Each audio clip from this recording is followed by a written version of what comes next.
Here's another important video from the Personal Defense Network.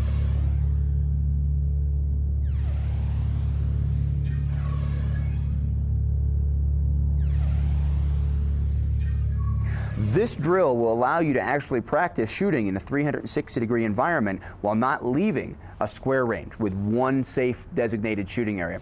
Johnny's going to help me demonstrate by moving in a figure-8 around these barrels. Now, you don't need barrels. You can put 2 scuffs on the ground, throw 2 empty boxes, ammunition, sticks, whatever you might need to do. But here inside this square range, we're going to use these barrels. As Johnny moves around, I, as his instructor or training partner, will call a target. As he reaches this barrel, if I were to call 7, at this point, the target's actually behind him. He needs to turn around, he would draw, extend the weapon, and then if we were live at this point, he would engage the target. Return to your holster, Johnny, continue your figure-8.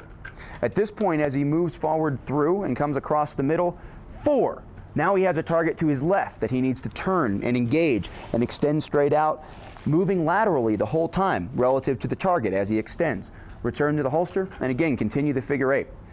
Now, while you can do this with one target, you can see we've put up multiple targets that the shooter will still need to constantly assess and figure out where he is relative to the threat that you've identified. You can also do things like use colors, position, left, right, and center, or other designations to call the targets out for your training partner. Also during the drill, I recommend doing things like this. 8, causing the student to turn and assess his shooting area and try to see if there is a target or not. So by doing this, you constantly work shoot, no shoot situations. One loud call won't instantly mean drawing the gun. This also tends to keep everyone a little safer because we're not going to be drawing and then turning, which might cause us in certain positions in the figure-8 to draw towards our unsafe area and swing around to the targets. It's vitally important as part of any fundamental shooting in a realistic situation training doctrine that you have recognition of the target as the very first step before you draw a gun. So again, 4. As Johnny recognizes the target, he then draws his gun and presents towards it. He would not draw the gun and swing around looking for a 4. Okay, it's not a habit we want to get into when we're carrying a gun in the real world, which of course is the ultimate realistic environment. 4.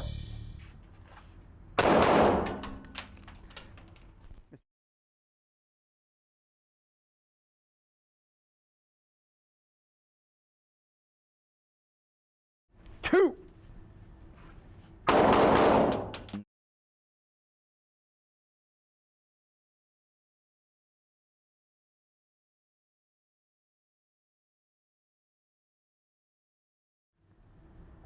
2.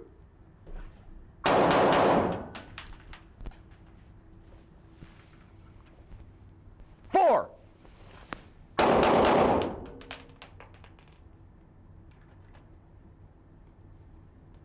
9.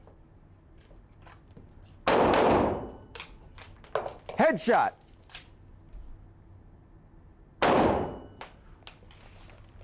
Holster. Another one of our principles is that the longer the duration of a critical incident, the more likely the need for precision.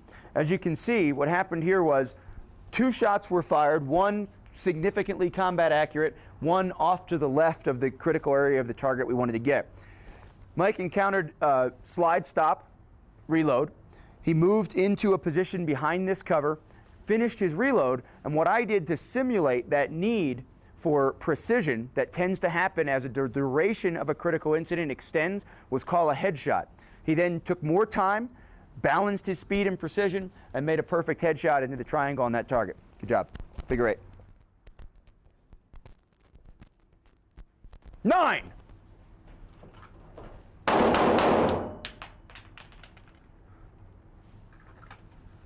6.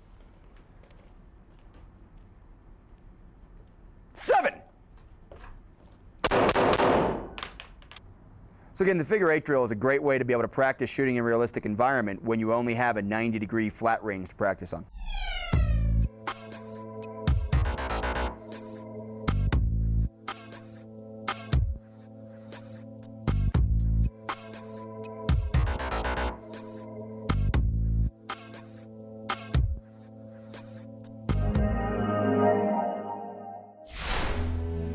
Check out more videos just like this one at the Personal Defense Network.